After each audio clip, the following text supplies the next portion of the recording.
she's passionate and she's there and she's proud to walk away in the handcuffs saying, yeah, I'm here and my voice is heard, and she's dedicated herself. She's moved to Washington, D.C. as a result of being involved, because governance and the legislation and all of those things are interesting. And even with the lack of support from the current administration, the private sector and other sectors are rising up to say, we're going to do it anyway. And that was a theme a couple of years ago. I've been to the Bloomberg Summit 4 or 5 times now. That was the theme, which is, we don't care what the political climate is, we're addressing this in our corporation. So it's an interesting process. So great observations, folks. So here, I'll give you the download of 2 slides of my trends that I see, because the world needs a tidal wave of change, right? And what we're seeing is that there's the acceleration of development, which we heard. There's no quiet corners. There's waves of disruption everywhere. Climate change certainly is increasing in severity. We're seeing more volatile weather patterns everywhere, right? Lots of snow, the wildfires and rainstorms and flooding and all those things. The collaboration and partnerships is huge. This is one of the key themes of the Bloomberg Summit, which was the connection of people, where collaboration now is the new competitive edge. And there's collaboratives being formed by, like, the soda companies now are collaborating on a change for the plastic bottles and solutions for that. So you've got Pepsi and Coca-Cola that are competitors that are now forming a collaborative. So the circular economy, that's new language. That hasn't always been, but it ensures the closed loop system. That language is new. You're going to see an evolution and a change in fluidity of language. Of course, we know interdisciplinary approach of science and technology are critical. There's greater innovations happening at a faster rate as a result of science and technology efforts, because they need to find new and different solutions to solve for the problems as the sense of urgency gets greater. And despite the current political climate, which I said, everyone has jumped in full force. I know you've done some work around the UN Sustainable Development Goals, the 2030 Agenda. What's most fascinating is it gives a framework of 17 distinct areas that require attention. And I think that that framework and the measurement of the 169 indicators for it gives companies something to work with. And I see them using regularly commitments. So as I follow groups and companies on LinkedIn, they're starting to attach their company to certain pillars that represent what the passion of their business is. Broadening prosperity, planet, and people, which was formerly the triple bottom line, they've added peace and partnership. So now there's 5 Ps instead of 3. And of course, the global sustainability story is gaining significant momentum. There's more urgency, there's more action, there's more crises. The goals are being a lot more specific. So to the point of, is it Chris with the green shirt? Yeah.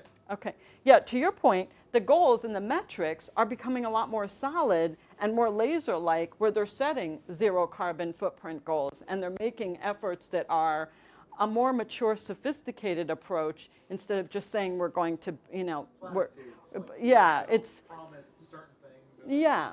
There was no real, not even requirements to what certifies if you met your goals in Right. Kyoto.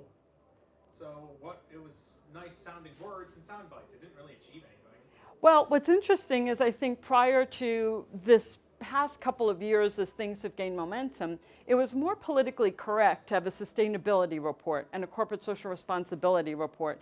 And the metrics were not as laser-like in their focus. Now, companies like Microsoft has a software, actually, there's a software tool that is where you can put in your metrics, and it runs calculations for you, and it includes all the elements. So there's a lot of change and a lot of work that's being done to be more specific. So let's go to the second slide. So transparency is huge, which is what the problem is, because then it's greenwashing, because they're giving this politically correct brand. I've got a sustainability report, and then when you get underneath the hood, there's not a lot of substance. That's changing, because transparency is now really front and center for most efforts. A more sophisticated sustainable development metrics. So the GRI and the SASB are more mature. They're more refined in their data analytics and the reporting techniques. Green finance and sustainable investing strategies is another huge theme, and that's growing in popularity, especially with the millennial generation. They're expecting to invest in sustainably run businesses. and they won't invest. They don't want to work for them. They don't want to invest in them. They don't want to purchase those products. So there's a lot, and I see, some of you in this room, so you probably resonate. But their inheritance of a lot of money is where the investment is coming in. So you see a lot of effort around sustainable investment strategies because they're inheriting this money and they want to put it in places where companies are well run. Now, the top-ranked companies, they're doing a great job because they're demonstrating their commitment. And the financial markets then are seeing better results, better business results as a result of that. Because there is a tie between, it's not only operational cost reductions, because they can run their business more efficiently, and more sustainable operations is a cost savings, right? But then they also have this expanded view of sustainability, which then is creating a better brand for them, creates popularity, creates more employment of employees that want to work for them. So there's a lot of good that's happening here. And that I covered that note. Employee engagement is high.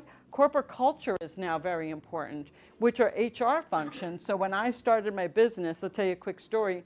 10 years ago, I went to a National Association of Environmental Managers. And these are global companies that had 200 facility/EH&S managers that came to this conference. So I said, I got to go talk to these people because I want to know what they're doing for their people strategy. So I looked at them. I'm the only woman in the room of 200 of them. And I'm saying, so what do you do for your people strategy? And they looked at me like I had two heads. Like, you could green your people strategy, green your corporate culture, your benefits. 10 years later, I'm going, now they're figuring it out because they didn't know what to do with me. So it's funny. So I'm also part of the S in the ESG. So social sustainability is increasingly present in diversity, inclusivity, gender parity, gender equality. So the environment is key, but now the trend is more on the social sustainability efforts.